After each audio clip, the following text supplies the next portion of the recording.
Alors, comme nous venons de voir la classification des arthropodes, cet embranchement comprend trois super-classes. Une qui est fossile, ce sont les trilobites, les chélicérates qu'on vient de voir à l'instant, et il y a la superclasse des mandibulates, parce qu'ils ont des mandibules chitineuses, ou des antennates, parce qu'ils ont des antennes au niveau de la tête, qui sont des organes d'essence.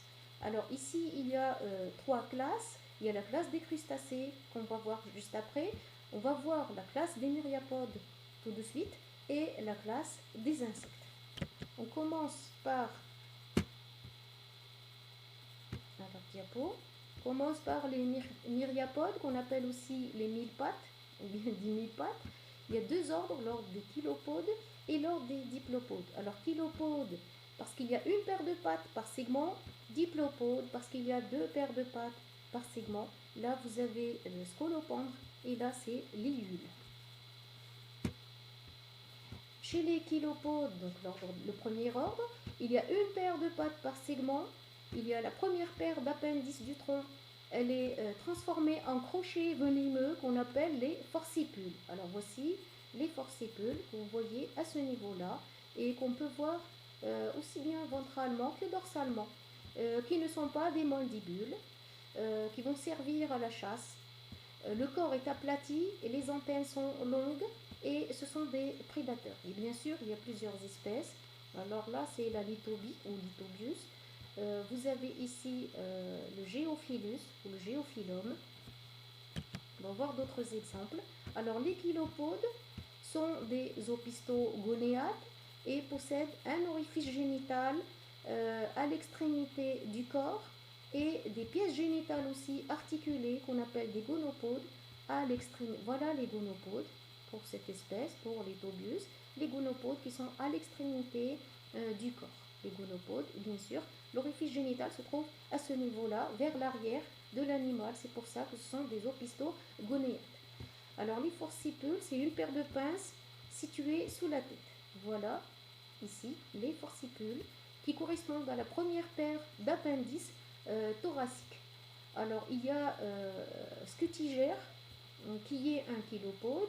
Il est anamorphe parce que, comme Lithobius d'ailleurs, les antennes sont très développées, plus de 100 articles. Regardez les antennes chez Scutigera. Nombreuses soies sensitives sur les pattes. La dernière paire de pattes est palpiforme. Regardez la dernière paire de pattes, comment elle est. Et les dernières paires de pattes sont dirigées vers l'arrière. Les autres sont dirigées vers l'avant. Ça, c'est une caractéristique de Scutigera. Alors, anamorphe, c'est leur type de développement. Un développement se fait par anamorphose lorsque l'individu, l'œuf ou la larve, est différent de l'adulte et qu'il complète son développement au fur et à mesure qu'il passe d'un stade à un autre, par opposition à épimorphose où le jeune, c'est un adulte miniature. Alors Géophilus et Scolopendra, que vous voyez ici, alors là, ils sont épimorphes, ça veut dire que le nombre de segments est fixé à l'éclosion et que le jeune, c'est un adulte miniature. Il y a peu d'ocelles et le déplacement il est sinueux, ils sont de grande taille. Scolopendra, regardez ici les gonopodes vers la partie postérieure. Là, ce sont des antennes, les forcipules. Là aussi, Scolopendra est épimorphe, peu d'ocelles. La morsure est douloureuse, mais elle n'est pas mortelle. On arrive aux myriapodes diplopodes. Alors diplopode parce qu'il y a deux paires de pattes par segment à partir du segment 4. Le premier segment il est apode, le deuxième présente une paire de pattes et à partir des trois premiers segments présente une seule paire de pattes. À partir du segment 4, on a fusion de deux métamères et c'est pour ça qu'on a deux paires de pattes par segment. Mais on ne voit qu'un seul métamère et deux paires de pattes par métamère. Alors là, vous avez l'exemple de Glomerus, vous avez l'exemple de Liulus, qu'on appelle Liul en français. Ce sont des espèces qui recherchent l'humidité.